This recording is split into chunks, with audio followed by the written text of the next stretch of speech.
Assalamualaikum warahmatullahi wabarakatuh. Bismillah, alhamdulillah, wa syukurillah, ala nikmatillah, la haula wa la quwata illa billah, amma ba'du. Pemirsa, ketemu kembali dengan Kilamong Putro, salam budaya warisan Nusantara. Pemirsa, saya akan melanjutkan keterangan-keterangan saya tentang Sandikolo, Bumi Mojopahit. Pemirsa, pada kisah yang lalu dijelaskan bahwa Dewa Tegal Besung setelah melakukan pertapaan kemudian mendapatkan wisik,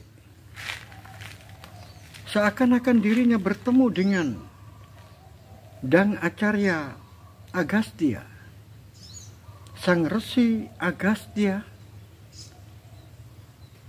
dan juga mengaku sebagai Dang Acarya Samaranata. Di dalam wisik itu dikatakan bahwa pertemuannya ini harus dirahasiakan. Jangan sampai diberitahukan kepada orang lain.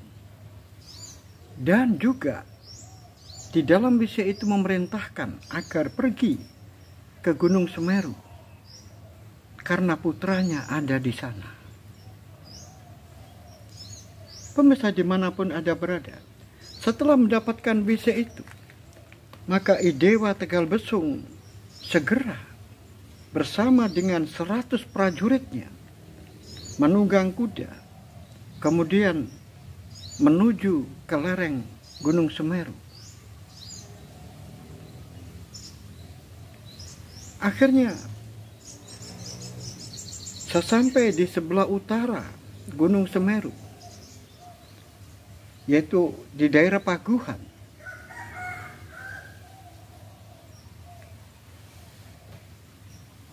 istirahat dan mendirikan tenda. Dewa Tegal Besung di dalam peristirahatannya ini berpikir bahwa lereng Gunung Semeru itu luas. Kemudian harus dicari di lereng sebelah mana. Karena lereng-lerengnya ini ada 4. Lereng utara, lereng timur, selatan, dan barat. Nah, kalau semua lereng ini diitari, pasti membutuhkan waktu yang cukup lama. Akhirnya di dalam peristirahatannya di daerah Paguhan, termasuk wilayah lereng Gunung Semeru bagian utara, Dewa Tegal Besung berpikir, Semeru itu apa?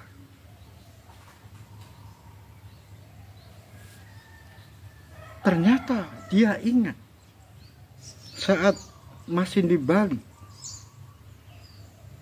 pernah diajarkan pada gurunya bahwa Semeru itu artinya adalah lingkaran atau melingkar atau memusat. Nah, kalau di dalam pengertian Semeru itu melingkar, berarti kalau disuruh mencari seseorang ke Gunung Semeru, berarti harus dicari secara melingkar, harus dicari secara menyeluruh. Waduh, dia berpikir begitu keras, membayangkan kalau disuruh menyusuri jalan-jalan Gunung Semeru secara melingkar, sungguh sangat melelahkan. Oleh sebab itu, keesokan harinya Idewa Tegal Besung melanjutkan perjalanan dari utara, yaitu dari Paguhan, menyusuri jalan-jalan tapak menuju ke lereng, naik ke selatan. Kemudian setelah ditemukan jalan buntu karena tidak ada tembusan jalan lagi, mungkin daerah itu belum pernah dirambah oleh orang, maka Idewa Tegal Besung kemudian memerintahkan anak buahnya untuk mendirikan tenda untuk beristirahat. Karena anak buahnya juga butuh istirahat setelah seharian berkuda dengan jalan yang tidak menentu. Oleh sebab itu, sungguh hal itu sangat melelahkan. Apalagi jalannya naik, mendaki. Oleh sebab itu, semua diperintahkan untuk mendirikan tenda dan beristirahat. Di dalam peristirahatannya,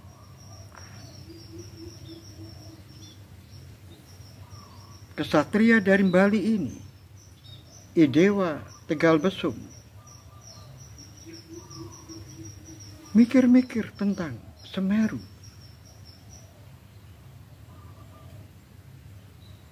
Kalau memang Semeru itu artinya lingkaran atau melingkar atau memuncak, maka sungguh untuk bisa menemukan seseorang pada sebuah gunung yang begitu besar, yang begitu luas, sungguh sangat susah, sangat sulit. Hal itu hanya bisa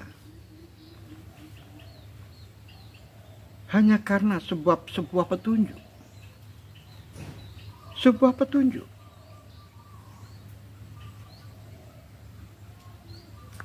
Oleh sebab itu, pemirsa dimanapun Anda berada, di dalam peristirahatannya itu, Idewa Tegal Besung selalu bersemedi untuk memohon petunjuk agar di dalam pencariannya sesuai dengan petunjuk wisik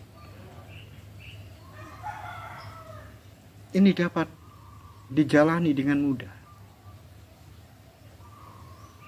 Kemudian dia juga ingat tentang istilah mandala. Mandala itu juga artinya melingkar atau lingkaran.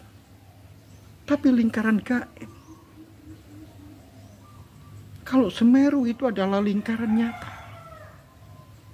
Tetapi kalau mandala adalah lingkaran-lingkaran yang memusat, sama. Tetapi artinya mandala ini adalah lingkaran-lingkaran atau melingkar secara memusat.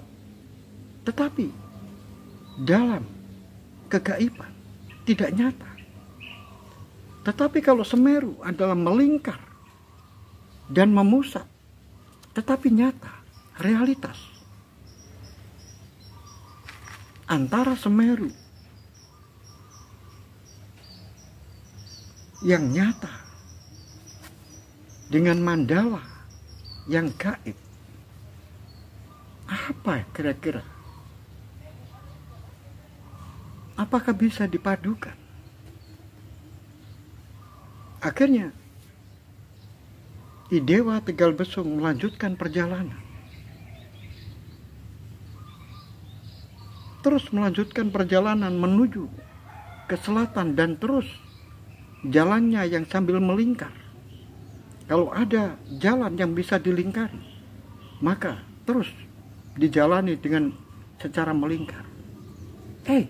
Tiba-tiba, tidak disangka-sangka, di lereng setelah melakukan gerakan melingkar, dari utara menuju ke barat, kemudian menanjak naik, kemudian terus berputar mengitari perut dari Gunung Semeru itu. Tiba-tiba di sana ada bangunan-bangunan. Nah, apakah ini juga disebut dengan mandala-mandala? Karena bangunannya ini memutar dan ada bangunan yang ada di tengah sebagai pusatnya. Nah, ini adalah mandala. Tapi mengapa tidak ada orangnya? Sepi. Akhirnya Idewa Tegal Besung mencoba untuk turun dari kudanya, dan anak buahnya juga disuruh turun untuk istirahat. Idewa Tegal Besung kemudian berjalan masuk ke dalam komplek bangunan-bangunan yang sudah tua. Ternyata setelah dia memasuki agak dalam, di sana ada penghuninya. Sungguh sangat lega pikiran dari Idewa Tegal Besung, karena ternyata di tempat yang terpencil seperti ini masih ada orang.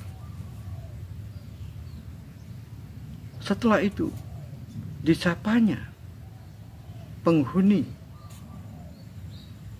mandala-mandala itu. Permisi, kula nuwun. Yang disapa itu adalah dua anak, belum dewasa, masih anak-anak. Yang satu jejaka yang masih muda, kira-kira usianya antara 14-13.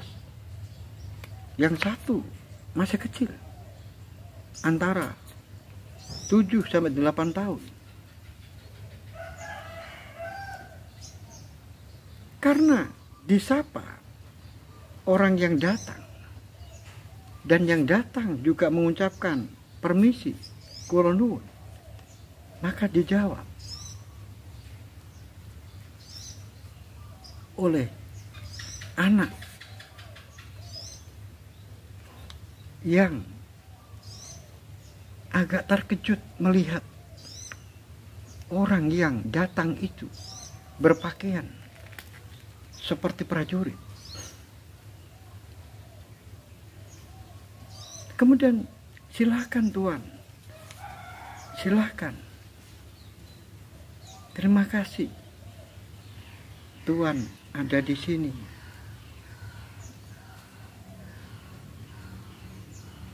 Idewa Tegal Besung kemudian menanyakan pada dua anak itu, aku tadi mendengar kamu membaca sebuah sastra. Sungguh indah bacaanmu. Apakah aku boleh tahu serat apakah yang kamu baca tadi? Maka anak yang sudah besar tadi mengatakan, aku membacakan sebuah sastra,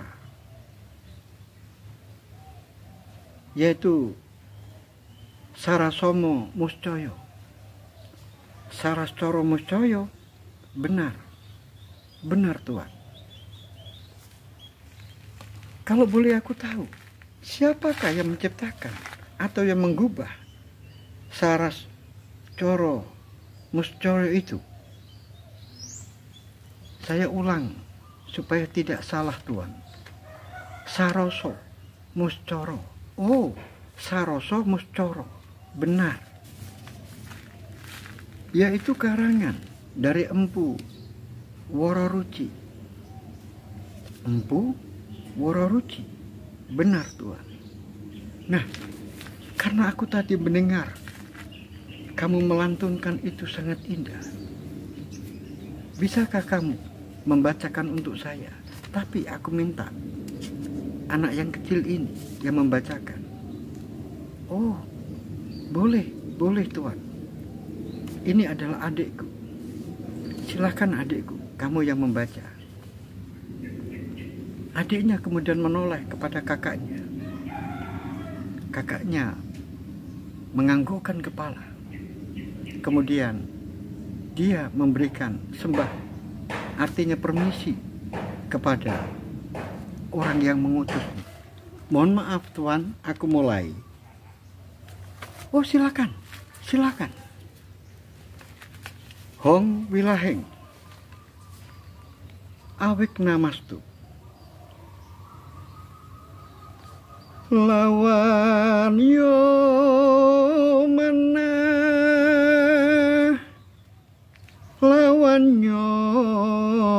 mana engkang sariro ngaranyo anitya sabawanya tan lono apanri patinyo tanpa mulya yo mastakenyo wilinangkelan ing sagala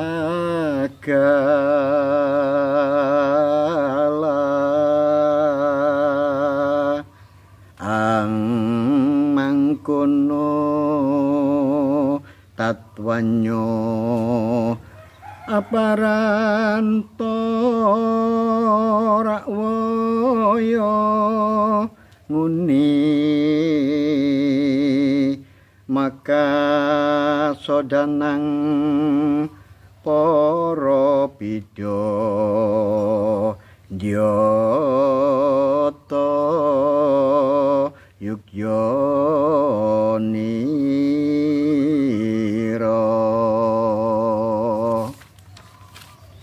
Waduh, bagus banget.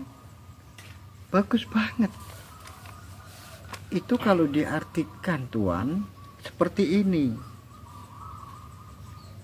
Hong awik namastu itu artinya duh Gusti Pangeran. Semoga tiada yang merintangi yang disebut tubuh kasar itu. Tiada abadi karena fana itu sifatnya. Ketika kematian itu datang, tiada kemuliaan baginya. Bahkan kepala yang dihormati saat dia masih berjaya, saat kematian datang bisa dilangkahi oleh anjing-anjing liar.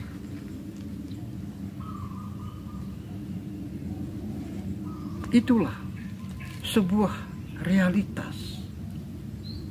Itulah sebuah kenyataan.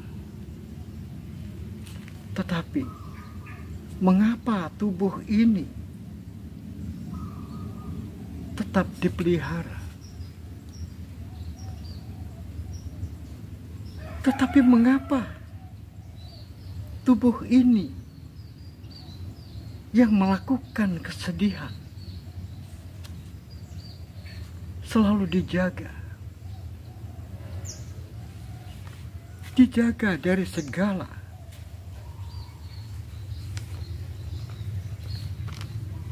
lungkaran-lungkaran makhluk-makhluk yang lain? Di manakah sebenarnya kepatutannya? Wow, hebat sekali. Begitulah Raden, Tuan, terima kasih atas pujiannya. Oh ya, kalau boleh aku bertanya, siapa nama kalian berdua? Aku ini adalah Tiogi, Tuan. Apa? Tiogi itu apa? Tiogi itu artinya adalah murid-murid calon yogi. Calon sebagai seorang pendeta. Oh, begitu. Jadi kamu ini adalah murid-murid yang ada di sini, yang memang belajar untuk menjadi seorang pendeta. Benar, Tuan.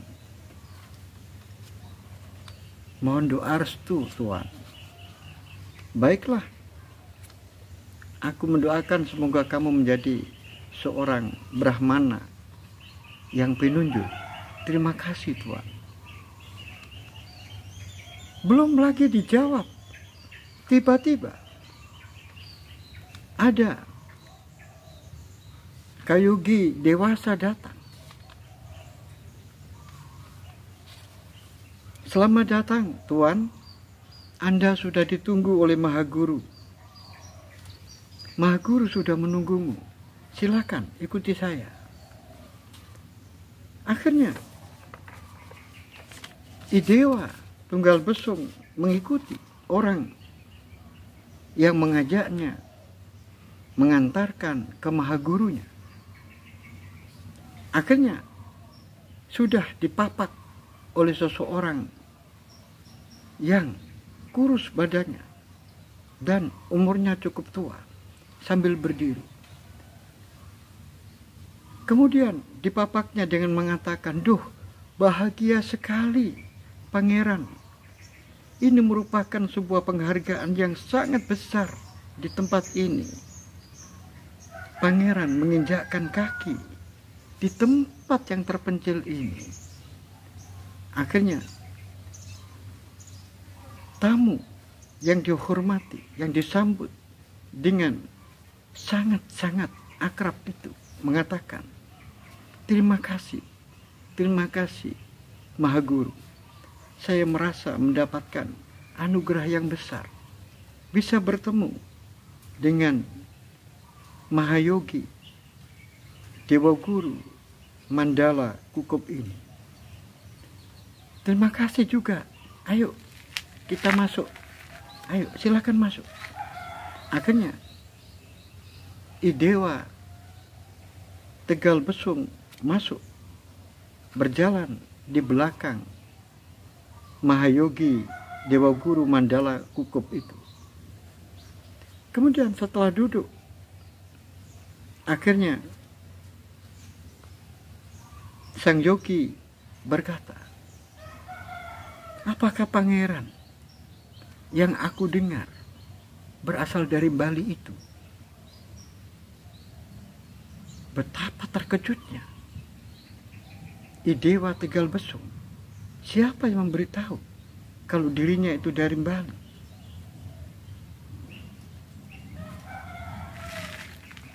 Pangeran membawa keperluan apa sampai datang ke tempat yang terpencil ini? Dan tempat ini sungguh susah untuk dicapai, sulit untuk dicapai. Tetapi pangeran bisa juga sampai di Mandala Kukup ini. Terima kasih sang yogi. Memang sangat susah. Dan aku sendiri juga belum pernah tahu. Oleh sebab itu, hanya karena petunjuk yang maha kuasa saja, kita berjodoh, bisa bertemu. Benar, kamu benar. Kemudian, aku heran setelah aku melihat pangeran. Mengapa tubuhmu bersinar? Tubuh yang bersinar seperti itu, aku sudah hafal bahwa darahmu mengalir, darah Brahmana. Tapi mengapa fisikmu sekarang ini kamu berpakaian seperti seorang kesatria? Bahkan kamu menjadi pangeran. Itu kan kesatria. Tapi mengapa darahmu terlihat darah Brahmana yang agung? Kalau begitu, sang yogi luar biasa pandangan mata batinnya. Kalau begitu, silakan sang yogi, siapakah sebenarnya diri saya ini? Kemudian sang yogi itu memejamkan mata. Setelah memejamkan mata sebentar, kemudian mengatakan, aku hanya bisa melihat sedikit bahwa di belakangmu itu mengalir rokowi emputan tular berasal dari daha. Betapa terkejutnya Idewa Tegal Besung, karena yang dikatakan itu adalah benar. Memang dia adalah keturunan darah dari emputan tular. Kemudian, apakah emputan tular itu masih hidup? Sang yogi, aku tidak berani, karena aku hanya bisa sedikit. Lagi pula, aku tidak kelasnya untuk bisa mengetahui secara gaib tentang emputan tular. Aku melihat tadi itu mungkin karena kebetulan, mungkin karena ada Raden atau pangeran. Apakah saya selalu diikuti oleh emputan tular? Oh, tidak begitu. Tidak begitu. Mungkin saja karena kamu berada di tempat ini, mungkin saja kamu ditemani, tetapi tidak selalu ditemani. Oh, begitu. Mohon maaf, sang yogi, Mahaguru, kalau boleh tahu, siapa sebenarnya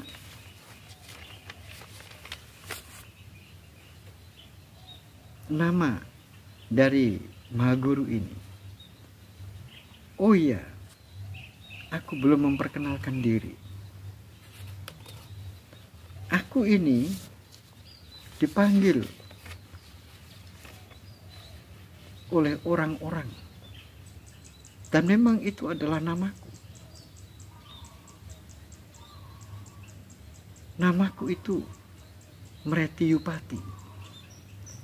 Mretiyupati, benar.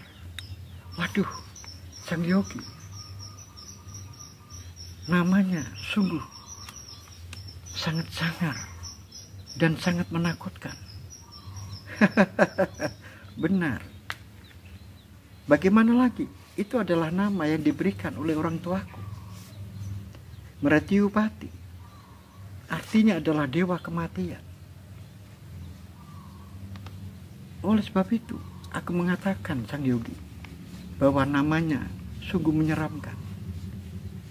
Benar, bagi orang-orang yang masih mencintai dunia, mendengar suaraku, mendengar namaku, pasti dia sangat ketakutan.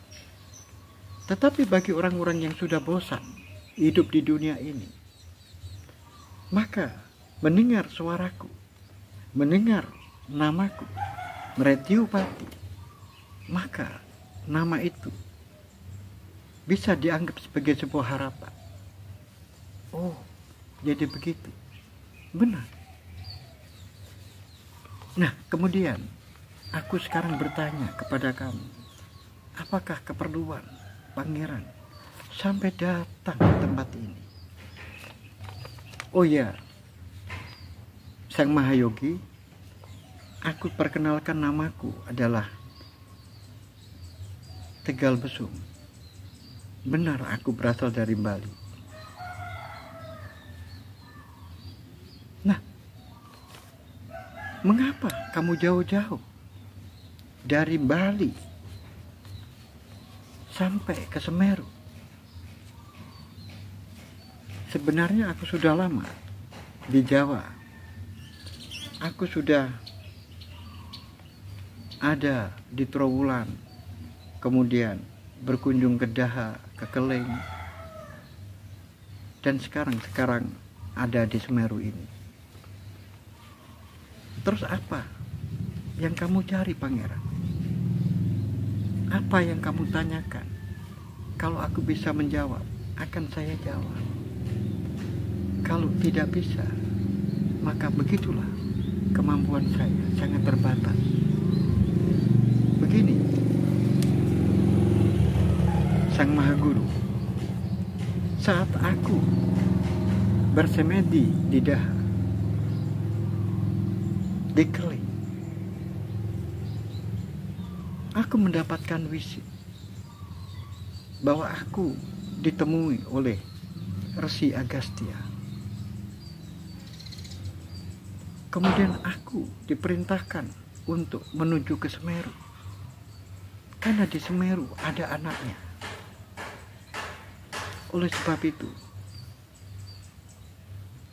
apakah Bopo Resi tahu tentang anaknya, yaitu Empu Tantular, yang berada di lereng Gunung Semeru ini? Akhirnya Sang Mahayogi ini mengingat-ingat sesuatu di dalam hatinya. Apakah peristiwa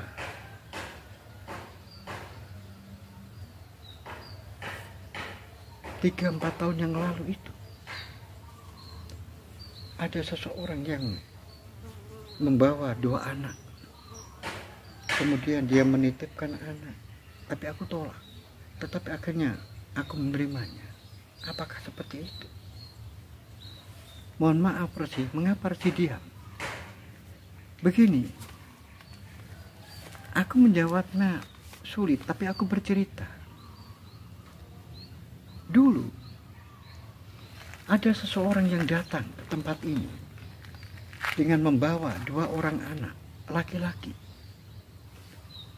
Yang satu umur 3 tahun, sedangkan yang satu umur 8 tahun.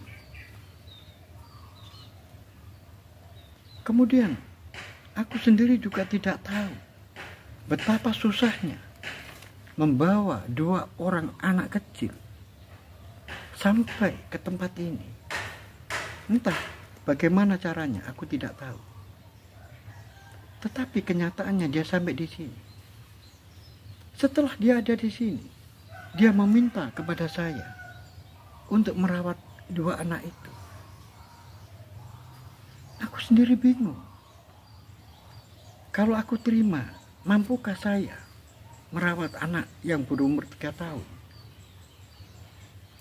Kalau yang satunya mungkin saya bisa, tetapi yang 3 tahun bagaimana? Nah, akhirnya aku menolaknya. Setelah aku menolaknya, malam harinya aku bermimpi bertemu dengan seorang yogi, seorang pendeta, seorang brahmana. Dia mengatakan, jangan kamu tolak,